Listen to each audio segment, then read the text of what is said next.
Hi mga kabrad! Magandang umaga, magandang tanghali, magandang gabi all over the world. Nandito na naman po ang inyong kabrad para maghatid sa inyo ng mga kasalukuyang pangyayari dito sa ating bansa. Ang tatalakayin po natin for today ay ang impeachment ni Sara.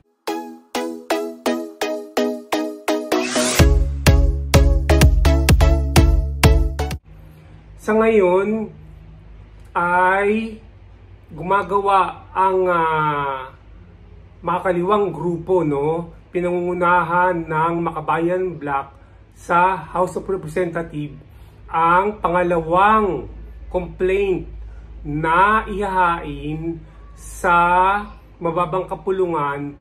Opo mga kabrad, ito ay i-spearhead ng Makabayan Bloc sa mababang kapulungan, although binilin ni Pangulong Marcos na sana ay walang manggaling na impeachment complaint sa mababang kapulungan kasi ayaw niya magkaroon ng hands on the impeachment of PP Sara. Although nasa mababang kapulungan sila, mga radical sila. Hindi po sila sumusunod. Yung po ay ang mga ilan lamang na katulad nila Franz Castro, nila Raul Manuel, nila Arlene Brosas, talagang tinutulak nila yan. Sabi nga nila, magpapile kami kahit ayaw ni Speaker of the House, Martin Romualdez. Ngayon, hindi lang sila ang part ng pangalawang impeachment complaint, kundi yung mga other grupo ng NDF, ng National Democratic Front. Ito raw, accordingly, ay 50. Marami naman talaga yan Meron dyan, bukod sa akbayan, na nanguna sa pagpapile ng unang complaint. Marami yan, mga Kilusang Mayo 1, Anak Bayan, Kabadaang Makabayan, Gabriela, ayan lahat sila. 50 sila na magpapile ng impeachment, ng second impeachment complaint sa mababang kapulungan. Pero ito ay i-spearhead ng Makabayan Bloc. Ngayon, inaantay po natin kung anong oras ngayon. Kasi kanina pa ako naghahanap sa mga news, yung mga latest news, mga flash news, kung meron nang na-file. So wala pa. So bulag pa tayo kung gumagalaw nga ang Makabayan Bloc para ma-file ang second complaint na ito. Talagang bibigyan nila ng pamatay, pamatay na strike or atake si Sara Duterte. Kasi ba naman si Sara Duterte talagang hindi po siya talaga magandang maging presidente ng bayan. Siguro ito na yung pinakamataas na posisyon na pwede niyang hawakan, although nabulag ang mga tao. Kasi nga naman nung term niya ng mayor, tatlong term niya ng mayor sa Davao, ay meron siyang 2,735,000,000 na in-squander or kasi kasi sinabing squander kasi nung panahon na yon hindi po yan account, kasi alam niyo naman po talaga sa totoo lang ang confidential fund hindi po ina-account yan, talagang sikreto po yan, kaya nga confidential yan po ang totoo. Kaya lang dito nga po sa Quadcom talagang inaalam nila kung saan napunta ang confidential fund, pero dapat hindi po talaga nila alamin. Pero kung talagang mapilit sila at pwede nilang gawin o ginagawa naman nila, wala namang kumukontra. Pero sa batas po, nakalagay sa batas, hindi na po yan ina-account. Bit by bit or portion by portion, talagang confidential po yan. Nawawala na lang po yan. Kasi nga, ginawa pong batas talaga yan. Ngayon, so sinabi na lang squander dahil nga hindi po in-account yun yung 2,735,000,000. na ginamit ni Sara nung siya ay mayor pa lang, no? So, yung iba maaaring napunta sa mga proyekto niya, pero posibleng marami po ang naitabi niya rito. Posibleng naitago niya, no? Somewhere in Davao or in other place of the world. Kasi po, hindi niya po pwedeng ilagay sa bangko yun. No, konti lang po ang pwedeng ilagay niya. Kasi, katulad nito, no, meron po silang nailagay na 111 million pesos sa bangko. Dalawa sila ron, no, na magkasama ng kanyang tatay. 111 million. Noong 2007 hanggang 2015, nailagay nila yun. Noon, by that time, hindi pa presidente si PRRD by that time. So, sana nalaman na ng mga tao para hindi na sana ginawang presidente si Duterte. Kasi nga, si Duterte, yun nga, napatahimik niya ang Davao, pero hindi pala siya maging magandang presidente. Ang katotohanan nito ay nangungulimbat din pala siya, no? Kasi hindi nga in-account yun, yung confidential fund. Kaya marami silang naitabi. Pero dapat, ang pagkakamali nila, hindi po nila nilalagay sa bangko. Ayan, kasi magkakaroon po talaga ng inquiry dyan. Alam nyo po, ang ginagawa ng maraming mayayaman, kung saan nila nilalagay, o ng maraming mga politiko. Ito po ang totoo, ha. Sinasabi ko po sa inyo, mga kabrad, mga taong bayan, malaman ninyo ang katotohanan. Maraming politiko po dyan ang nagkakamal-kamal ng maraming kayamanan galing sa pera ng taong bayan, galing sa government. Hindi po nila nilalagay sa bangko kasi mahuhuli sila. Ang ginagawa nila ay umorder sila ng mga malalaking bolt. Tapos, siyempre nakakabili po sila ng ari-arian, ng mga houses, properties. Pumipili po sila sa kanilang ari-arian ng paglalagyan ng bolt na to. No, kung saan mailalagay nila ang bilyon-bilyon, no, milyon-milyon mga pera na kukulimbat nila. Nilalagay nila rin sa nabili nilang bahay na sikreto lang. Pinagagawa nila to sa mga karpintero, no? Na parte ng bahay nila na discreet lang na pwede nilang, yung hindi pwedeng basta-basta malalaman na may bolt pala ron. Sikreto lang sa bahay. Doon nila iniimbak ang maraming pera. Ganun po ang ginagawa ng mga politiko sa ating bansa. Hindi po natin maitatatwa na talagang kumukuha po ng pera ang mga politiko na yan. Pinatunayan po yan ni Mayor Vico Soto ng Taguig. Taguig ba yun? O ng basta ni Mayor Vico Soto. Kasi nga nalaman nila no? Tsaka yung mayor ng Baguio, si retired general, nakalimutan ko na yung pangalan, na talagang tumatanggap po ng kickback talagang pag meron pong mga project ang mga mayor, meron po silang porsyento ron. Ang laki. Kunyari, 20 million yung project. Ay yung 10% sa kanila yun. Binabalik talaga yun. Under the table yun. Inaabot sa kanila yun. Walang alam ang taong bayan dyan. Napatunayan po yan ni Mayor Vico Soto. Ewan ko lang po kung tinanggap niya yun o hindi niya tinanggap yung mga project niya. Kasi dinibulge niya totoo pala Tsaka yung mayor na yun, pakilagay na lang po sa comment kung sino yung mayor ng Baguio na napaka-honest po nun. Yung dating opisyal ng PNP. Talagang dinibulge nila. Totoo po yan. So lahat po ng mga mayor, basta naging mayor, kayayaman ka po talaga na hindi ka nagnanakaw. O pag nanakaw rin po yun, kung laping money man yun, dapat hindi mo tinatanggap. Kaya yun ay matuturing na pagnanakaw. So mabalik po tayo kay Sara Duterte, no? Ayan po, nagkaroon ng pagkakataon ang mababang kapulungan na scrutinize ang kanyang confidential fund, no? Nalaman nila na tinatago pala. Hindi po pala nagamit, Hindi po ba? yung 125 million ay na-withdraw sa land bank, ano. Tapos yung SDO niya ay pinirmahan.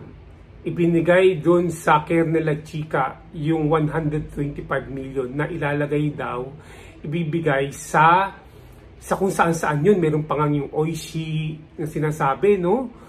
Pero yan, anong naiisip ng taong bayan? No? Katulad ko, di kinuha ni Kernel at Chica yung pera, pinirmahan naman nung SDO, yung Special Disbursement Officer, para mapatunayan na inirelease niya.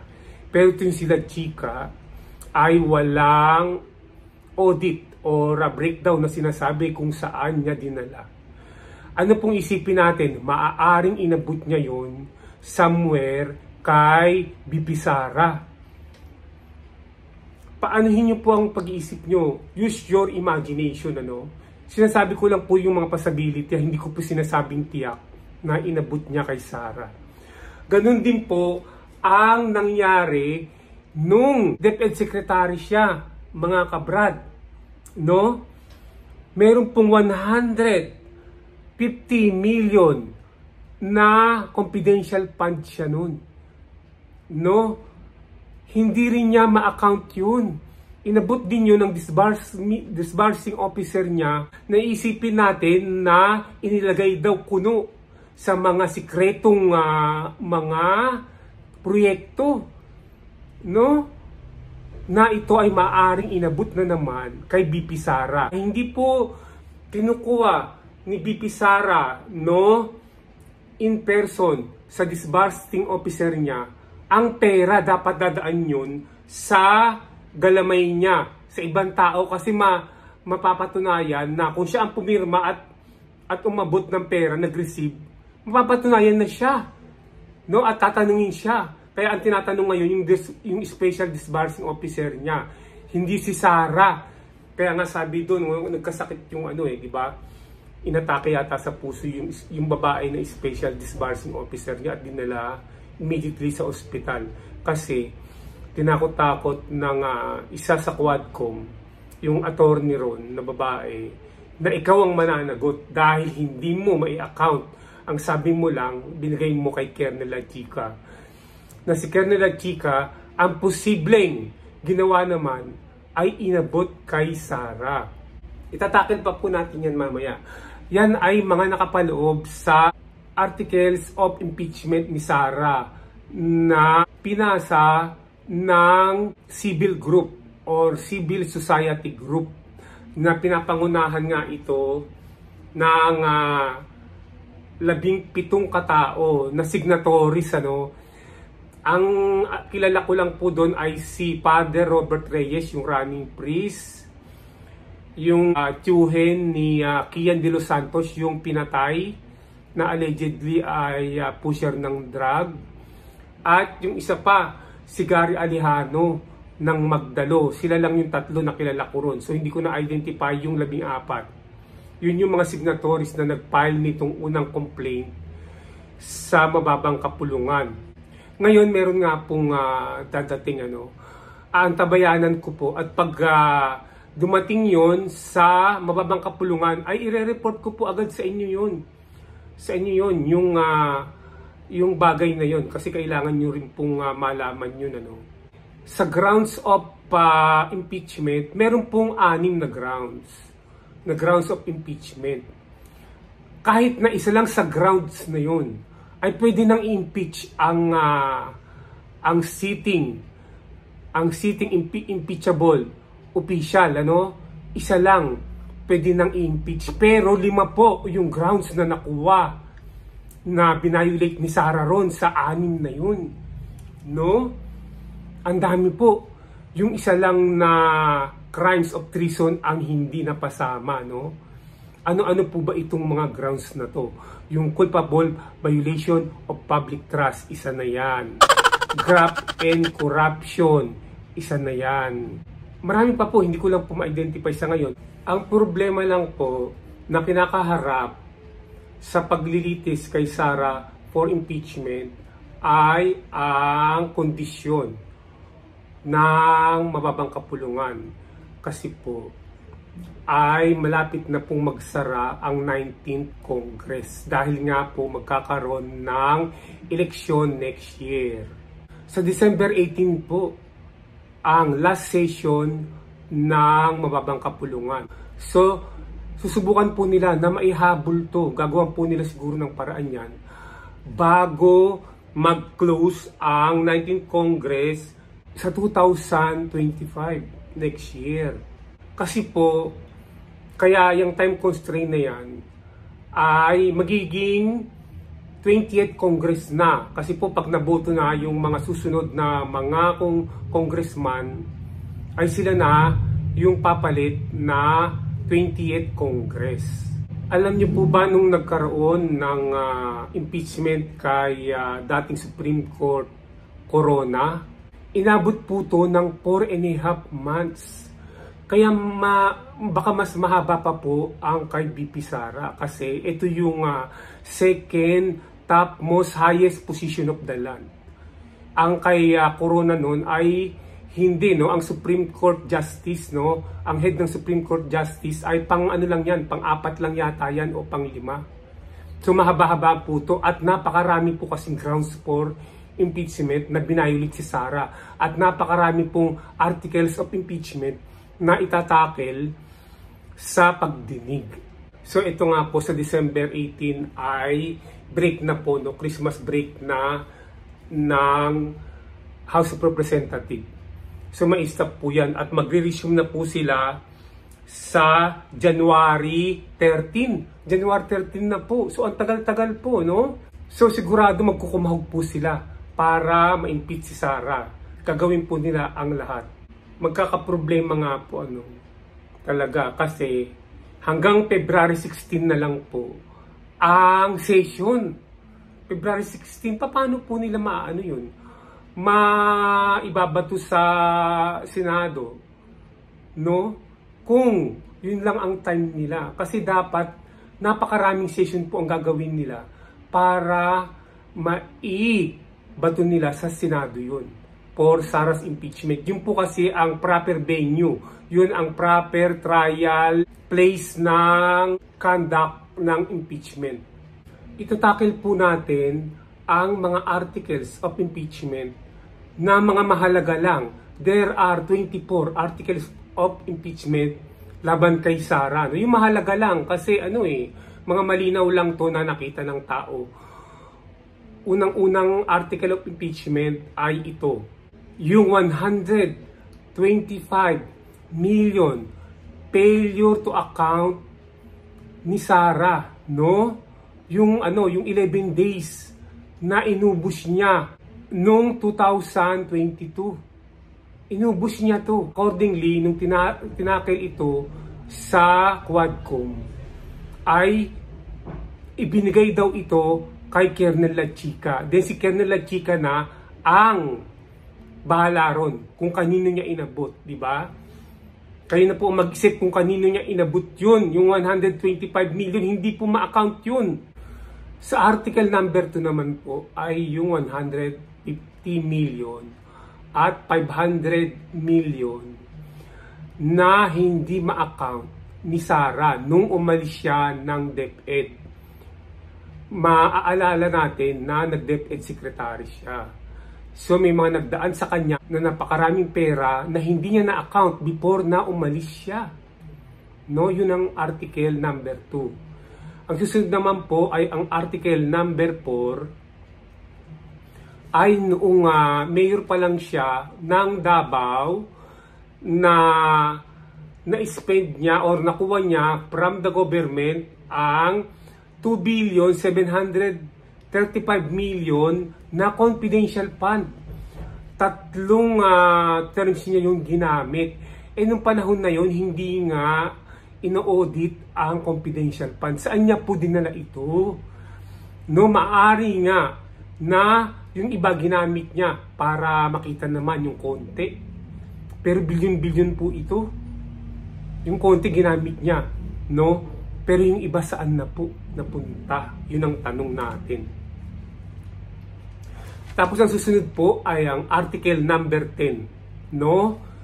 Article number 10 ng impeachment complaint ni Sara ay ang 111 million na savings nila ng kanyang tatay na si Digong, no? Ito ay hindi isasama sa articles of impeachment ni Sara kung hindi ito na-discover ng civil group. Ng civil group, na-discover nila to, kung kaya isasama nila to. So, mantakin ninyo, mga ka-brad, mayor ka lang naman. O kaya, or rather, mayor sila, naging mayor sila ng kanyang ama nun. Naging congressman yung ama niya. Pero hindi mo ito maiipon ng ganun lang.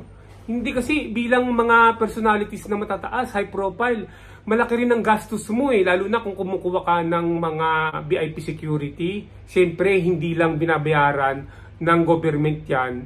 Binabayaran mo rin yan ng sarili mong panggastos. So, paano sila nakakuha ng 111 million na nilagay nila sa bangko? Pagkakamali nila yun.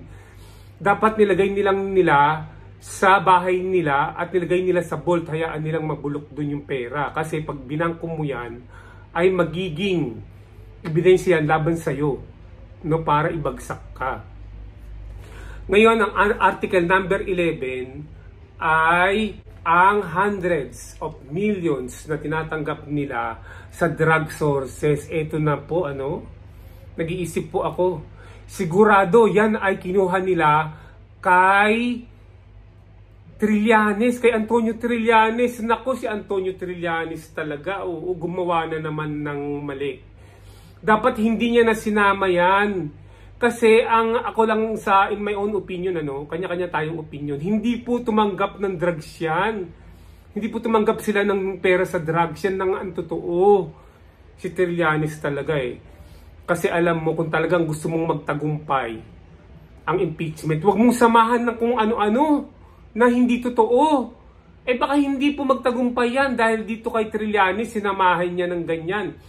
Mabalik pala ako dun sa 111 million, na nakita na ko, baka ito na naman si Trillanes pala ang nag-endorse sa civil society niyan. Pagkakamali ng civil society na isama yan. Although siguro nakita nila may ebidensya nga si Trillanes, pero ang mga ebidensya ni Trillanes ay mga malabo. Hindi po totoo yan. Baka mga nakuha niya lang yan sa mga gossip ng mga periodiko. So, ang sa pantaha ko po na to, ang Article 10 at ang Article 11 ay nanggaling kay Trillanes. Ipinig niya o ipinasok niya yan, sinama niya sa civil society group na nag-file ng first complaint sa Kamara.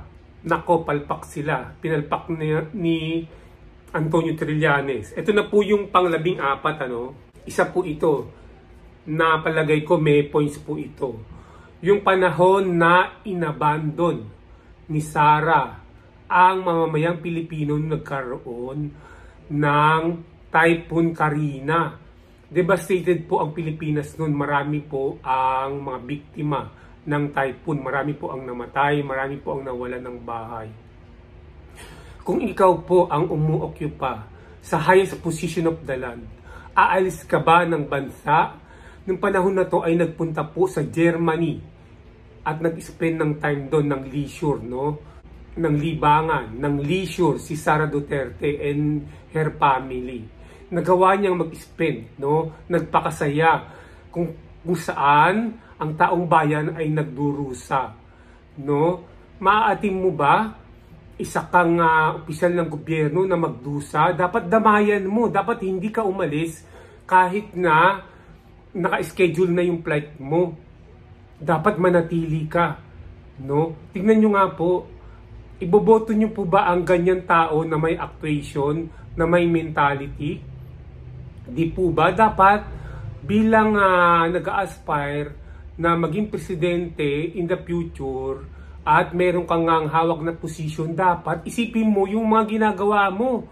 Dapat orderly conduct. at ang pag-iisip mo ay normal. Huwag kang gumagawa ng kung ano-ano.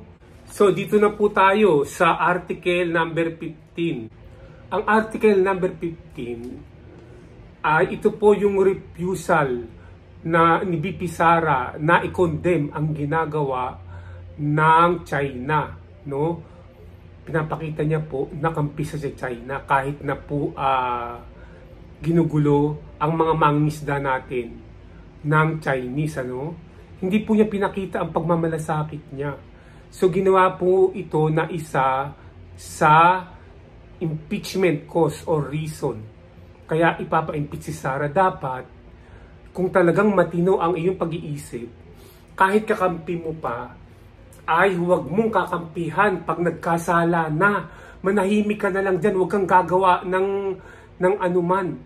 Parang bias ka hindi ka makabansa, hindi ka makabayan. Dapat kampihan mo ang bayan mo. Pagtataksil sa bayan yan. Kaya ginawa nilang isa yan sa articles of impeachment. Ngayon po ay dito na tayo sa article 16 ng impeachment, no?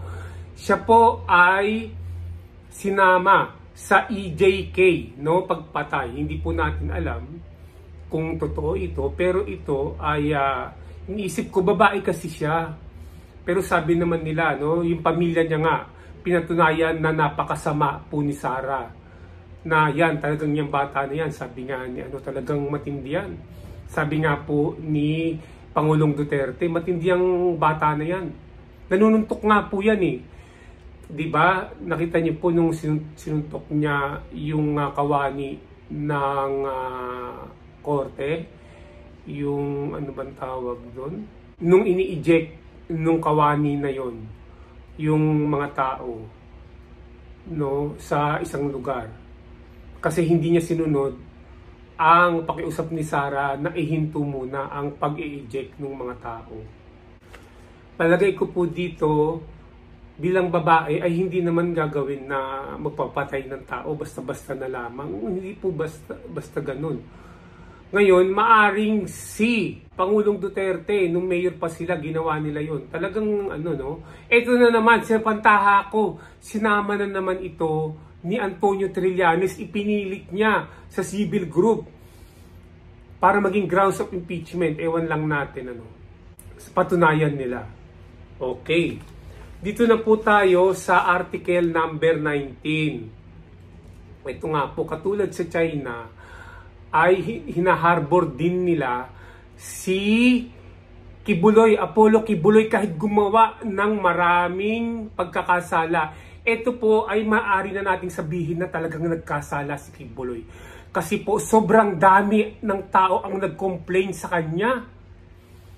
No, kahit na bilang karaniwang mamamayan, maisip mo na talagang kahit na hindi na po natin hintayin ang desisyon ng korte sa kanyang pagkakasala. Masasabi na po natin yan. Kasi may mga isip po tayo eh. No? Tingnan nyo po kung talagang matino, inuulit ko, kung talagang matino ang ating BP Sara at ang ating former Mayor Duterte, ay hindi po nila i-arbor or i-enable or ikokodling, ikakadel, susuportahan si Apollo Kibuloy, no? Hindi nila iniisip yung mga tao. So nakita po ng mga tao, isa po yan. Kaya bumaliktad po ang napakaraming tao katulad ko na iboto si Sara. Ngayon lang po kasi natin nakikita no? Palagay niyo po ba ay magiging presidente pa si Sara? Palagay ko hindi na po. Yung pong mga makasara dyan na talagang magbubulag-bulagan kayo, parang ang mentality rin po ninyo ay katulad ni Sara, ni Duterte, ni Senator Bato, ayan, nila Robin Padilla, nila sino pa ba yung mga nagkokodel, yung mga kumakampi kay Apollo Kibuloy, sila Senator Tolentino, sila Senator Cynthia Villar, na hindi na nila inisip yung mga mamamayan, kahit napakaraming complaint, gusto nilang tulungan si Apollo Kibuloy. Bakit po kasi? naniwala naman sila na merong 8 million na supporter si Kibuloy. Wala po. According po sa pag-aaral ng mga authorities ay baka wala pa pong 800,000 ang supporter o ang kasapi ng Kingdom of Jesus Christ all over the world. Wala pa po yan. So gustong-gusto po niyang supportahan si Kibuloy para makuha niya po yung boto ni Kibuloy. Tingnan niyo po yung mga pag-iisip niyan. Hindi po taong bayan, no? Kaya dapat po yung mga yan, huwag na po natin iboto yan. Yan, no? Inuulit ko si Cynthia Villar, si Robin Padilla, si Tolentino, si Bato, yung mga yan, ano? At si Sara Duterte na lantaran talagang pinagtatanggol ang pastor na ito ng Kingdom of Jesus Christ. So, gagayahin po ba natin ang ugali nitong mga to, ang pag-iisip? Kayo pong mga makasara Duterte, ipipikit nyo na lang po ba ang mga mata ninyo? Ako po, kung hindi ko po nakita itong mga inalabas na to, ay iboboto ko po sana. Kasi nga walang malinaw na ano. Pero ngayon po magiging malinaw, lalo na sa impeachment, lalabas po yan. Yung mga ebidensya. Makikita po ng taong bayan yan na sa milyong-milyon na sumusuporta kay Sara Duterte ay magbabaliktaran. Kayo po, hindi po ba kayo babaliktad? No, sa bagay naman po, once na matanggal na si Sara through impeachment, hindi na po siya pwedeng umupo o rather hindi na po siya pwedeng tumakbo na presidente. Yan po ang katotohanan niyan. Kaya nga po sinasabi nila na mag-resign na lang si Sara hanggat may time pa. No, ayan. Malalaman natin ang katigasan ng ulo ni Sara. No, kasi alam niyo po ba pag nag-resign si Sara, wala na pong impeachment. No, pag nag-file ng resignation si Sara bilang Vice President, wala na pong impeachment. Wala na talaga. Ngayon magkakaroon po siya ng pagkakataon na tumakbong presidente sa susunod na halalan. Yan po ang pinakamagandang gagawin niya, ang mag-resign. Pag nag-resign po siya, aangat po na Vice President si Speaker of the House, Martin Romualdez. Aakyat po yan. Aakyat po yan at magkakaroon po ng pag-angat sa Kongreso na magiging kahalili niya bilang Speaker of the House. So tandaan po natin, pag nag-resign si Sara, magiging Vice President po si Speaker of the House. So yan lang po. Pero hindi ako naniniwala na magre-resign si Sara kasi napatunayan na po natin ang pagka-spoiled brat at ang katigasan ng ulo ni VP Sara. Lalaban at lalaban po yan. Hanggang sa ma-impeach po yan. Kasi pag once na na-impeach na yan, na-file na, sa bagay na-file na ang complaint sa mababang kapulungan. Palagay ko hindi na po siya pwedeng mag-file ng resignation. No, palagay niyo po ba? Kayo po, pakilagay lang po sa comment kung pwede pa siyang mag-file ng resignation. Kasi na-file na po yung complaint sa mababang kapulungan. No, hindi na yata siya pwedeng mag-resign. Ayan. Ngayon po, ang Article 23 ay ang itatakal dito ang mental capacity ni Sara. Mental capacity kasi scrutinize talaga yan kung pwede bang humawak ng presidency, no? O kung pwede pa siyang manatili sa pagiging vice president kung ikaw ay may sira sa ulo. No, nag-meltdown po si Sara nung February 23, no? Or nag-breakdown po siya dun sa kanyang online press conference, no?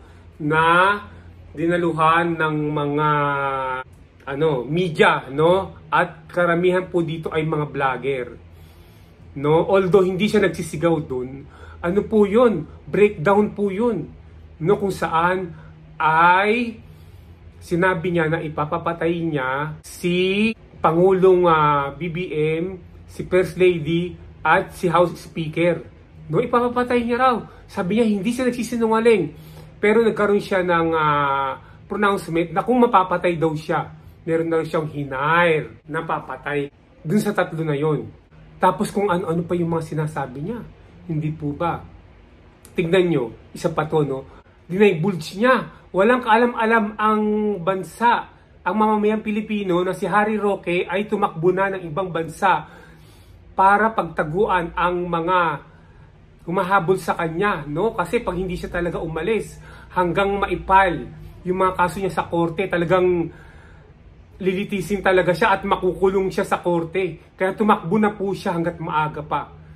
Pero kung talagang gusto nilang kasuhan si Harry Roque, ay pwede nilang i-file to. Kaya kahit nasa ibang bansa na siya, ay pwede siyang ipahanap ng Philippine government. Katulad nga po kay Tebes. No? Nung na-file yung kaso, ay pinahanap na siya. So ipapahanap din si Harry Roque kung may na-file na mga kaso. Lalo na kung mga unbailable yung kaso na isinampalaban sa kanya or isasampa pa lang. So marami po, no, iisa-isahin po sa hearing ang mga mental lapses ni Sara Duterte. Malalaman po natin yan in the future. No, isa po yan sa articles of impeachment. Ngayon ay ang last na article, which is number 24. 24 na articles yan, no, ng impeachment na ipinasa. Ito po yung last, number 24. Yung pong threat niya na ipapapatay niya si PBBM, si First Lady, at si Martin Romualdez. Ayan. Pero alam ko, polling na rin yan dun sa mental incapacity niya, sa mental deterioration niya. Inano lang, iniba lang, ano?